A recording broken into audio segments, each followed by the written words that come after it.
The rain hadn't even stopped falling on the day of the funeral when the knives came out. I was still wearing black, still holding the folded flag from my husband's memorial, when his daughter Clara stood in the doorway of the house I had shared with him for 25 years. Her eyes were sharp, her voice cold. "Now that Dad is gone, this place goes back to the real family. Pack your things, Evelyn. You were just passing through." Her husband Ethan leaned against the wall with a smug grin, adding, "Don't take too long. We've already scheduled the locksmith. Can't have strangers hanging around." The words hit harder than the storm pounding against the windows. My hands trembled as I reached for the banister, the same one I had polished every Sunday, the same one where Leonard used to steady himself when his illness weakened him.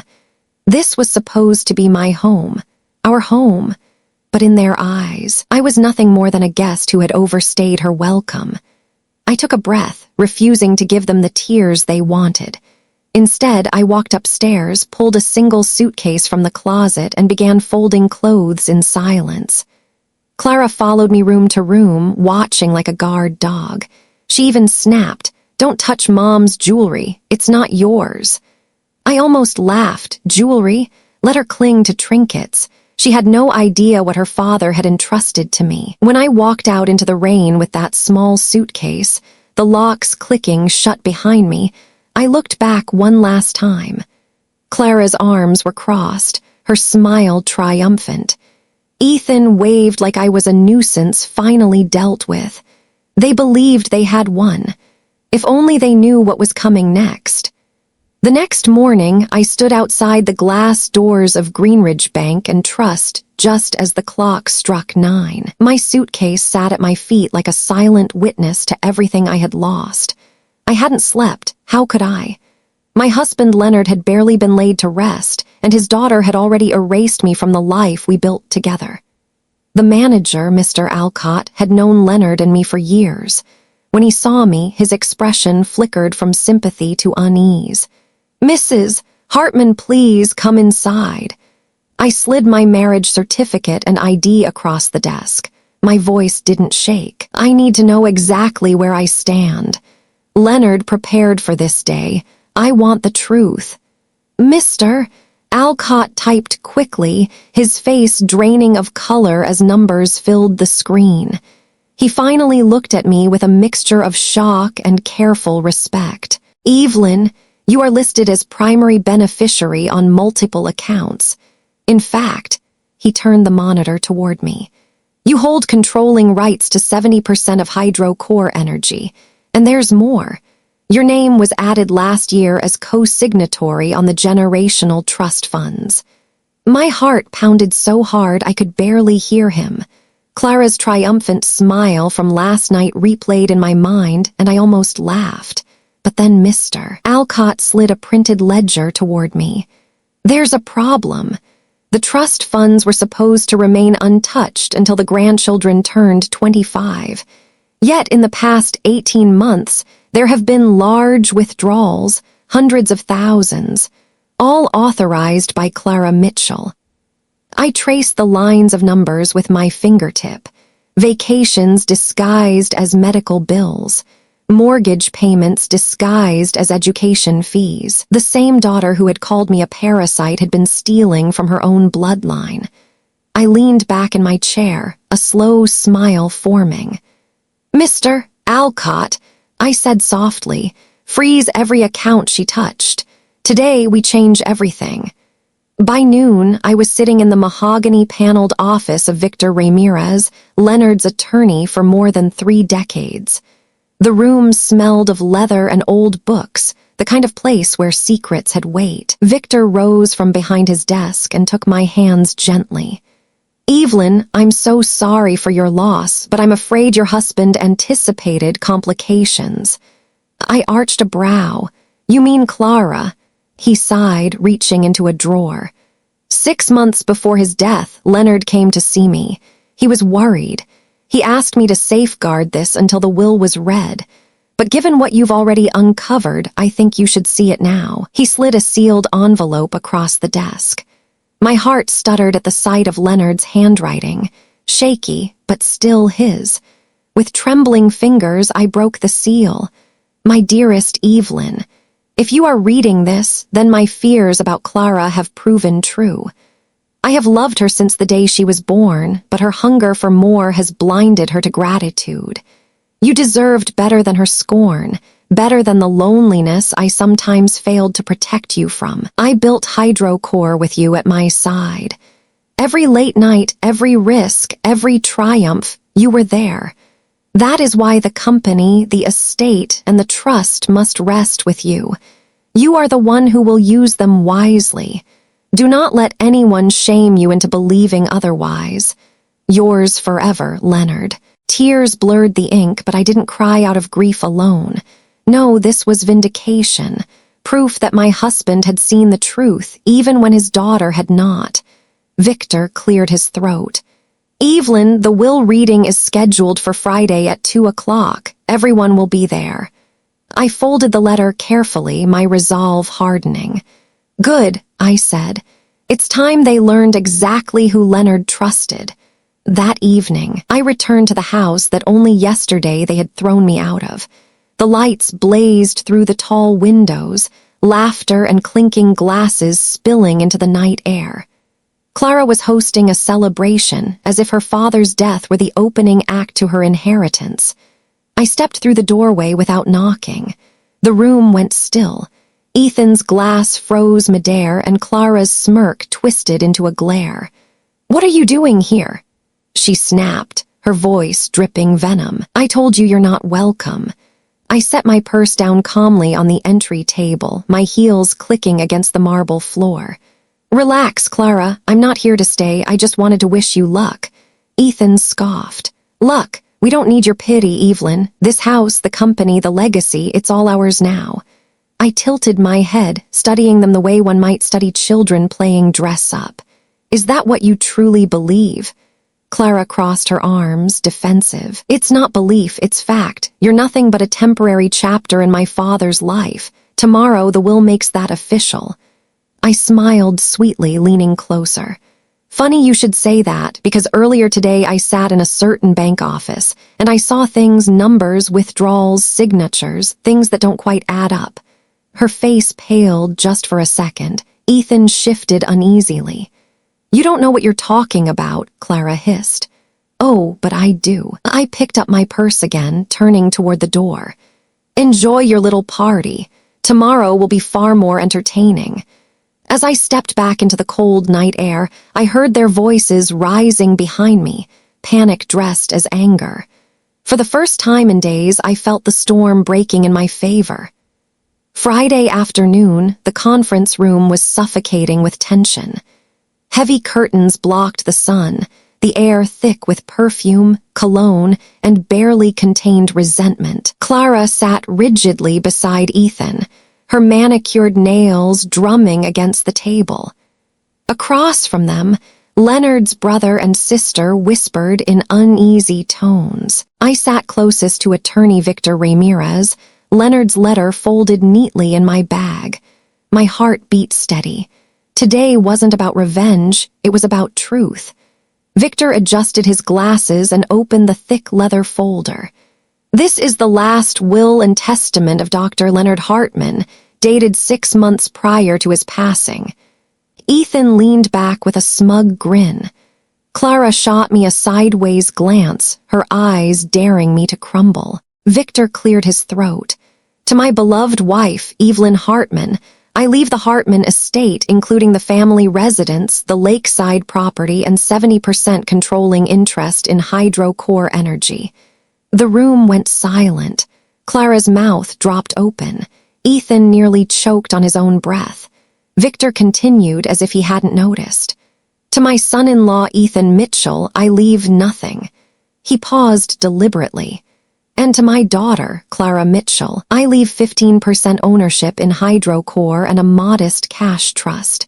However," Clara's head snapped up. "However what?" Victor read from Leonard's handwritten addendum. "However, due to concerns regarding financial mismanagement, All trust accounts will remain under Evelyn's co-signature until such time as the beneficiaries reach the age of 25. Any misuse will result in forfeiture. Gasps echoed around the table. Ethan's face turned crimson. Clara stammered, This is a mistake." I calmly unfolded Leonard's letter and placed it on the table. No mistake. Leonard knew exactly what he was doing. For the first time, Clara's bravado cracked and fear slipped into her eyes. The empire she thought she'd inherited had just slipped through her fingers. The silence after the will reading was heavy, broken only by Clara's ragged breathing.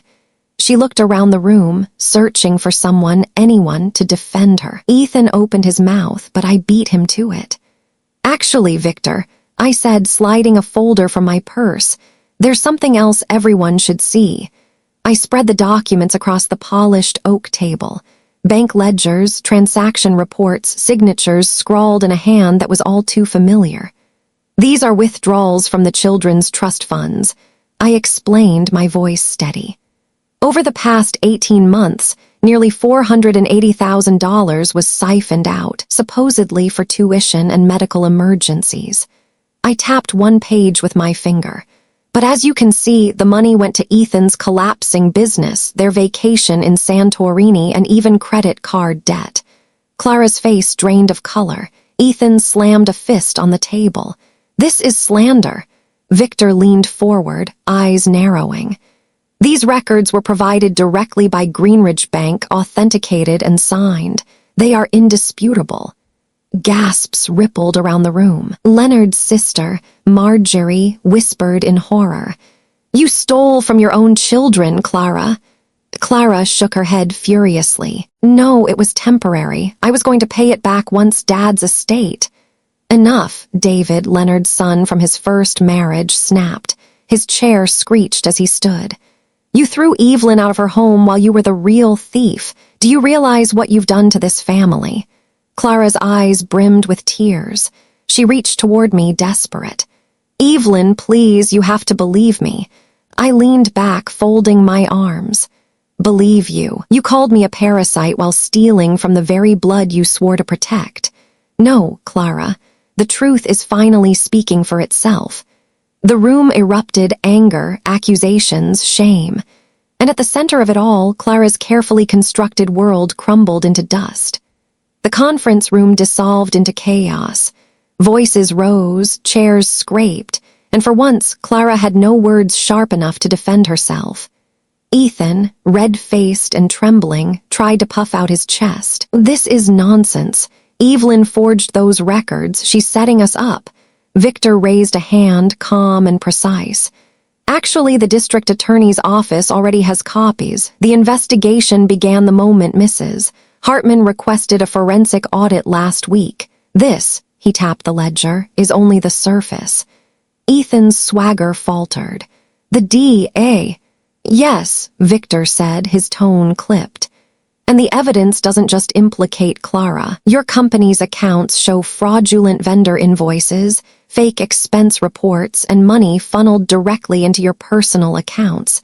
That's felony embezzlement." The blood drained from Ethan's face. He sputtered, "You can't prove." The door opened and 2 uniformed officers stepped inside. The entire family froze. One officer spoke firmly. "Ethan Mitchell, you're under arrest for wire fraud and embezzlement. You have the right to remain silent." Gasps echoed through the room as the officers pulled Ethan to his feet and cuffed his wrists. He fought, shouting, "This is Evelyn's doing. She's poisoned all of you against us." But no one listened. Even Clara sat paralyzed, her eyes wide with terror as her husband was marched out of the room. Victor turned back to the table. "As for you, Clara, the state has opened a separate investigation into your misuse of the trust funds. You will need to provide receipts and documentation for every withdrawal or face criminal charges." Clara finally broke, her voice trembling. I don't have them. I thought no one would notice." I folded my hands, watching her crumble. "Well, Clara, I said quietly. Someone noticed. Leonard noticed, and now the law will too. 3 nights after Ethan's arrest, I heard a timid knock on the door of my townhouse. When I opened it, I almost didn't recognize her. Clara stood in the doorway, rain-soaked hair matted, eyes swollen from crying. The woman who once strutted like royalty now looked like a ghost of herself. "Please," she whispered, her voice cracking. I didn't know where else to go. I said nothing, simply stepping aside. She shuffled in, clutching a worn handbag to her chest as if it were armor. We sat at the kitchen table, the silence stretching between us. Finally, she broke. "Ethan's gone. The business is bankrupt. The papers say I might be indicted. The kids, they're confused and angry. And her voice caught, I don't know how to fix this." I studied her carefully.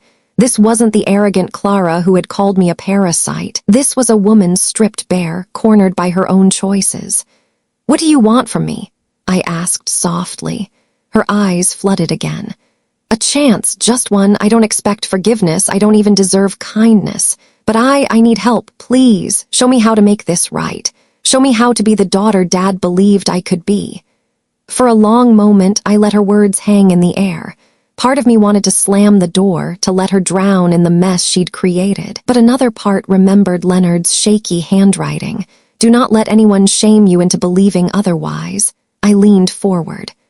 "Clara, redemption doesn't come from begging. It comes from work, hard, painful work. If you want a chance, you'll earn it, brick by brick, dollar by dollar, and every eye in this family watching you." She nodded desperately, clutching my hand. "Then I'll do it. I swear I'll do whatever it takes." For the first time, I saw not entitlement, but the faint spark of someone ready to fight for her own soul. The following week, Clara showed up at the modest office of the Hartman Scholarship Foundation, the program I'd established in Leonard's name to help rural students study science and engineering. Her once perfect manicure was chipped, and she wore the same plain gray coat every day. No jewelry, no airs, just quiet resolve. At first, the staff eyed her with suspicion. They knew her reputation, the headlines, the whispers. But Clara didn't argue or demand. She rolled up her sleeves. She sorted files, answered phones, and even scrubbed the break room sink when no one else would. On her 3rd day, I walked in to find her kneeling beside a young applicant, a girl of 16 with trembling hands clutching a stack of papers. "It's okay," Clara said gently. "Take a deep breath. We'll go through this together." The girl smiled nervously, and for a fleeting second, Clara looked almost maternal. That night, over lukewarm coffee at my kitchen table, she confessed, "I used to think charity was for weak people. That Dad's foundation was just another way to polish his image. But watching these kids, seeing how one scholarship could change their entire future, it makes me realize how much I've wasted." I studied her face, searching for the arrogance that once defined her. Instead, I found exhaustion laced with sincerity. "Clara," I said slowly, "this isn't about polishing reputations. It's about proving that the Hartman name means something more than greed and scandal. Can you live with that kind of responsibility?"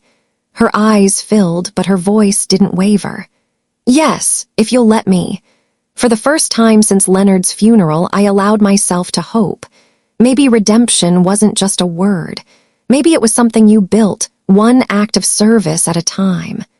The town hall was packed that evening. Folding chairs lined every aisle, parents clutching their children's hands, reporters lingering near the back. The Hartman Scholarship Foundation was about to award its first round of grants, and anticipation buzzed in the air. When I stepped onto the stage to open the ceremony, I felt dozens of eyes on me, supportive, trusting. But when Clara followed, whispers rippled through the crowd like wildfire. "Isn't that the daughter who stole from the trust?" Someone muttered. "She's got no shame showing her face here." Another hissed. Clara's hands shook as she adjusted the microphone. For a moment, I thought she might run. But then she straightened, her voice trembling yet steady enough to carry. "My name is Clara Mitchell," she began. Most of you know me for all the wrong reasons. I betrayed my family. I stole money that didn't belong to me. And for that, I deserve every ounce of suspicion you feel tonight." The room went silent. Even the reporters lowered their pens. But I also know this. Mistakes don't have to be the end of the story. My father believed in education, in giving young people a chance to build better lives. I took from that legacy once. Tonight, I'm here to give back. She turned and handed a thick envelope to a wide-eyed teenager in the front row. The boy's mother burst into tears. The audience shifted, murmurs softening into something closer to respect. I watched from the side of the stage, my heart tight. This wasn't polished PR. This was raw, messy human. Clara bowed her head. "I can't erase what I've done, but I can choose who I become next, and I choose to serve." The applause that followed wasn't thunderous, but it was real. And for Clara, that was louder than anything she had ever heard. 2 weeks after the scholarship ceremony, Clara stood in a courtroom that smelled of old wood and judgment. The gallery was half filled with reporters, family members, and townsfolk hungry for closure. She wore a simple navy dress, no jewelry, no pretenses, just a woman ready to face the weight of her choices. The judge read the charges in a solemn tone: misappropriation of trust funds, fraudulent withdrawals, financial misconduct. Each word landed like a hammer. Clara kept her chin high, though her hands twisted in her lap. Her attorney rose. "Your Honor, my client has already repaid a significant portion of the funds, cooperated fully with investigators, and devoted herself to community restitution. She does not seek to avoid responsibility, only to rebuild her life with honesty." The prosecutor didn't argue. The state acknowledges her cooperation, but the crimes remain serious. All eyes turned to the bench as the judge leaned forward. "Mrs. Mitchell, this court recognizes both your betrayal and your efforts to make amends. You will serve 3 years of probation, complete 1,500 hours of community service, and continue financial restitution until the trust is restored. Failure will result in immediate prison time." A hush fell. Clara exhaled, a sound caught between relief and despair. "I understand, Your Honor," she said, her voice firm, "and I accept." When the gavel struck, the chapter closed. Yet as we walked down the courthouse steps together, I saw something new in her stride, not arrogance, not defiance, but humility. "Probation isn't freedom," I told her gently. She nodded. "No, it's a second chance, and I won't waste it this time." For the first time in years, I believed her. The law had taken its toll, but maybe, just maybe, it had also opened a door. The months after sentencing were the hardest of Clara's life. She moved into a modest 2-bedroom apartment with peeling paint and an unreliable heater. Gone were the designer handbags and dinner parties. In their place, grocery coupons, second-hand furniture, and nights spent balancing ledgers by the light of a single lamp. But for the first time, she didn't complain. She worked 2 jobs, clerking at a small accounting office by day, tutoring high school math students by night. The pay was modest, but it was honest. Every check went first to restitution, then to the boys' needs. Her sons, Tyler and Jonah, were cautious at first. They had seen too many broken promises, heard too many fights between their parents. Jonah barely spoke to her those first weeks. Tyler, older and sharper, often asked, "Are you going to quit when it gets hard, Mom?" Clara never snapped back. She only answered, "Not this time." Slowly, something shifted. She helped Jonah build a science project for school, staying up until midnight cutting cardboard and wiring circuits. He came home a week later beaming, first-place ribbon in hand. Tyler began sitting with her at the kitchen table, reviewing her strict monthly budgets, secretly impressed that she hadn't slipped once. One evening, after they'd eaten spaghetti off mismatched plates, Tyler looked at her seriously. "You're different now."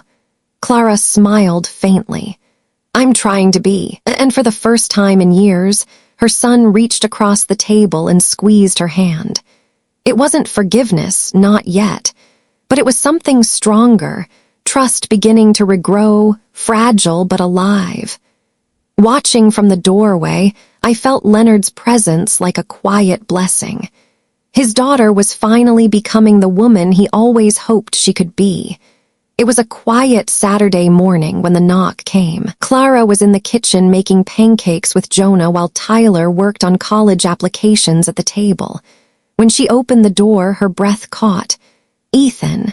His suit was wrinkled, his eyes bloodshot, but that old arrogance clung to him like a bad cologne. "We need to talk," he said, forcing a smile that didn't reach his eyes. Clara blocked the doorway. "You're not supposed to be here, the restraining order." He waved a hand. "Expired last month, and I'm not here to fight. I want what's mine. The company shares the house. You think you can just erase me? I built that life too." Jonah peeked around the corner, fear in his eyes. Clara's stomach twisted. For years, she had let Ethan's rage dominate the household, but not this time. "Ethan, you didn't build anything," she said evenly. "You drained accounts, lied about contracts, gambled away money that wasn't yours. The law saw through it. So do I." His jaw clenched. "I can make this ugly. I can drag you back into court. I can." "Go ahead," Clara cut him off. Her voice didn't rise, it didn't need to. "But you won't find the same woman you used to control. I faced my crimes, paid for them, and I'm rebuilding for our sons. You, on the other hand, haven't changed at all." For once, Ethan faltered. The steel in her eyes unsettled him. He muttered a threat under his breath and stormed off down the hallway. Jonah rushed to his mother's side, whispering, "Mom, are we safe?" Clara wrapped him in her arms. "Yes," she said firmly, though her heart raced. "Because I won't let him take anything from us again." From the window, I watched her stand tall, unshaken. Clara had finally learned that strength wasn't in silence or denial. It was in choosing, every day, to fight for the family she once nearly destroyed. The weeks after Ethan's return were tense, but they did something I hadn't thought possible. They united us. For the first time, Clara called me late at night not to argue, but to plan. Together, we sat at my dining room table, stacks of legal papers and bank records spread between us. Tyler brought coffee. Jonah hovered close, listening like his life depended on every word. "This time," Clara said firmly, "we won't just react. We'll get ahead of him. If Ethan tries to drag us back into court, I want every receipt, every ledger, every decision documented." I smiled faintly. "That's exactly what your father used to say." Clara's eyes softened.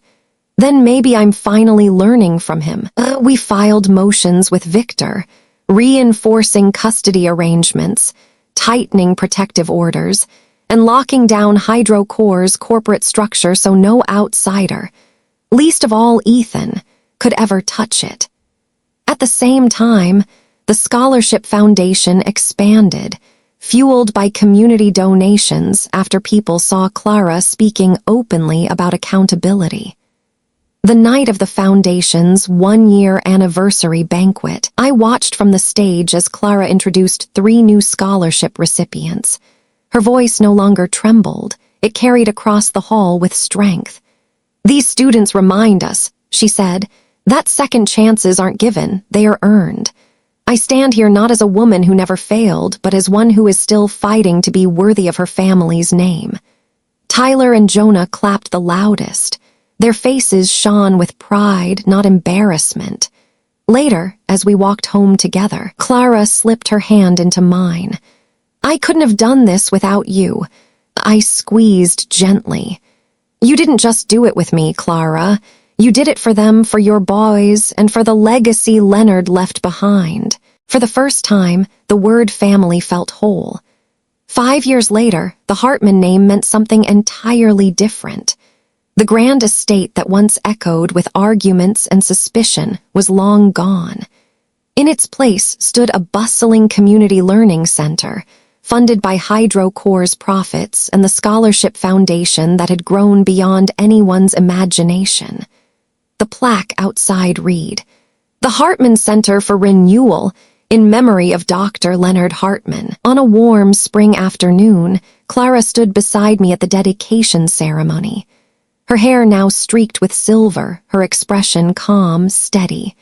Tyler, freshly graduated from college, shook hands with donors, while Jonah helped set up science exhibits for neighborhood kids.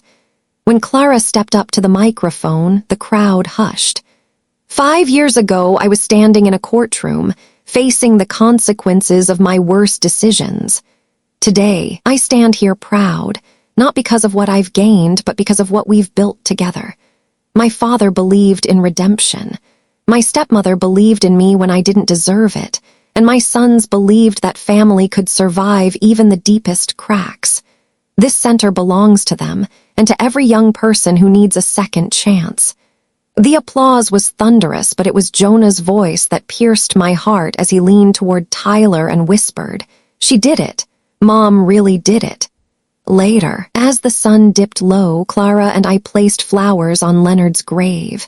The boys stood quietly behind us, hands in their pockets, the wind rustling through the trees. "Do you think he'd be proud?" Clara asked softly.